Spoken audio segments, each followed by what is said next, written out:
Indiana Fever just lost by 15 points at home.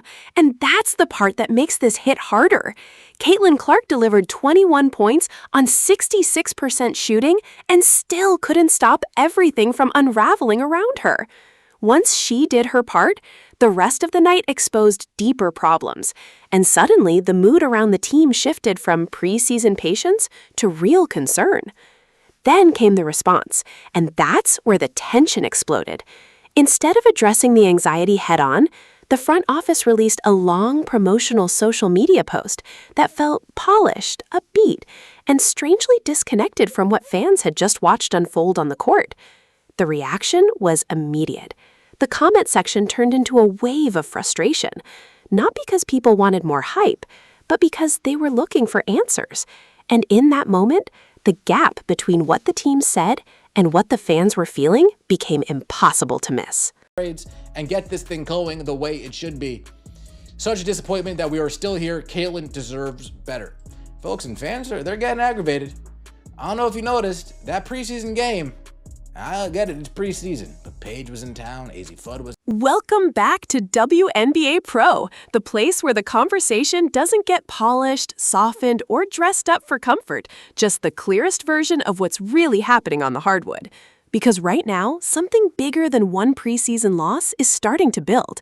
A fan base is getting restless, the front office is feeling heat from every direction, and the Indiana Fever may be learning one of the most expensive lessons in professional sports. You cannot market your way out of a roster problem, and the last 48 hours have made that reality impossible to ignore. On Thursday night at Gainbridge Fieldhouse, the Fever fell 95-80 to the Dallas Wings, and what unfolded felt less like a preseason stumble and more like a warning light flashing in plain sight. Caitlin Clark was brilliant, looking every bit like the player people have built so much hope around, finishing with 21 points on an efficient 4 of 6 shooting stretch, controlling pace, creating offense, and keeping everything alive. Then came the moment that changed the mood in the building. A hard, flagrant foul. A sharp hit, Clark grabbing her kneecap, and suddenly she was gone for the entire second half. That's when the game shifted, and what happened next revealed far more than the final score. Once the franchise centerpiece went to the bench, the structure collapsed. The rest of the roster combined to shoot 20 of 54 from the field. Kelsey Mitchell, on a Supermax contract, finished -18 while shooting 4 of 12. Sophie Cunningham didn't score. The defense lost shape completely, giving up 36 points in the second quarter alone, and what had started as a competitive night quickly turned into something far more uncomfortable. It became a glimpse of how fragile things can look when Clark isn't there to study the rhythm. That's the part that lingers, especially with 3 key starters already dealing with injuries, and opening night now only 8 days away. Suddenly, this doesn't feel like ordinary preseason noise. It feels like a team running out of time. White show, what the F was this game? Even no play, no defense, no schemes, full brick fest. If you guys want an in-depth breakdown of the game, of some things that need to get corrected and fixed ASAP, go watch Venom Reacts. Go watch Venom Reacts. He put out. So what does a serious professional sports organization do when a moment like this arrives? A competent front office meets the tension directly. It addresses the concerns, gives an immediate medical update on the franchise player, and acknowledges that there is real work to do before the games start to count. That's usually how trust is protected. But that's not the direction the Indiana Fever took.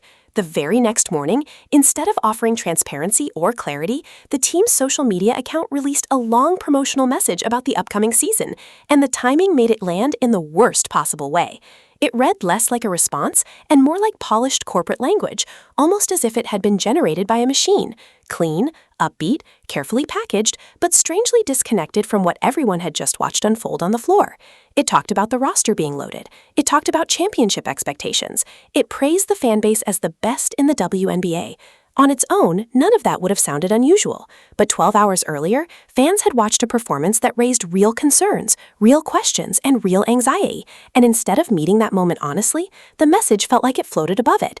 That gap is what made the reaction so sharp. It wasn't just that fans disliked the post, it was that it felt disconnected from the reality they had just lived through. And once that happened, the backlash came fast. People weren't asking for hype, they were asking for answers. Any of the new signees, right? Let's take a look at some of this reaction, because they're getting crushed. Fans are not happy with the performance that they saw yesterday. Preseason, not preseason, it only confirms that we're too small. Why are we getting all these? It only confirms that complaint of all offseason. The Fever front office need to make some cuts and trades expeditiously. That was painful to watch. I hope CC is not re-injured. If you open the comments under that post, the mood hits immediately. And it isn't excitement, it's frustration boiling over. One of the top reactions was simple and direct: sign a backup center or trade for Cameron Brink. Another fan fired back that the team had just lost by 15 at home and was posting hype instead of answers. Another said to stop the AI posts and start making real moves. But the line that landed hardest, the one that rose above everything else and even outpaced the original team count, was only 8 words long. And that's exactly why it felt so sharp. It captured something deeper than anger. It captured exhaustion. The engagement was massive, but almost all of it moved in one direction. What was supposed to create energy ended up exposing a widening gap between the front office and the people most invested in the team. Because right now, the Indiana Fever fan base isn't looking for slogans or polished optimism. They're looking for solutions. And that's why one name keeps flooding the conversation: Brink. Fans want the front office to go get her before the season begins. And there's a reason that idea keeps gaining momentum. On paper, it makes immediate basketball sense.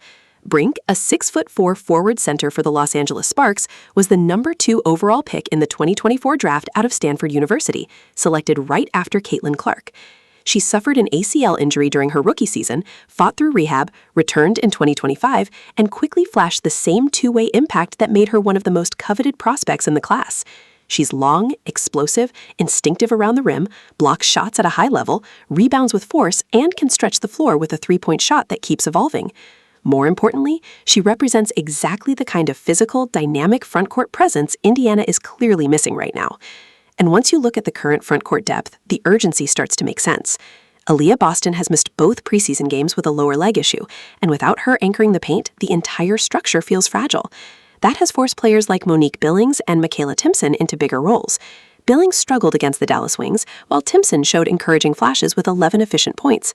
But she's still a rookie with only 2 professional games behind her, and that's a difficult foundation for a defense expected to compete at a high level. Damiris Dantas had a rough shooting night, and Maisha Hines-Allen added points but finished with a negative plus-minus, which leaves the bigger concern standing in plain sight. There isn't a reliable second layer of protection behind Boston in the paint. And if Boston misses meaningful time once the regular season begins, the same warning signs from that Thursday night loss could become a recurring problem. Teams will attack inside, control the glass, and force Indiana into the kind of physical battle it currently doesn't look built to handle. That's why the Brink conversation isn't just fan fantasy or social media noise. It's coming from a very real place, a reaction to a roster imbalance that people can already see forming before opening night even arrives.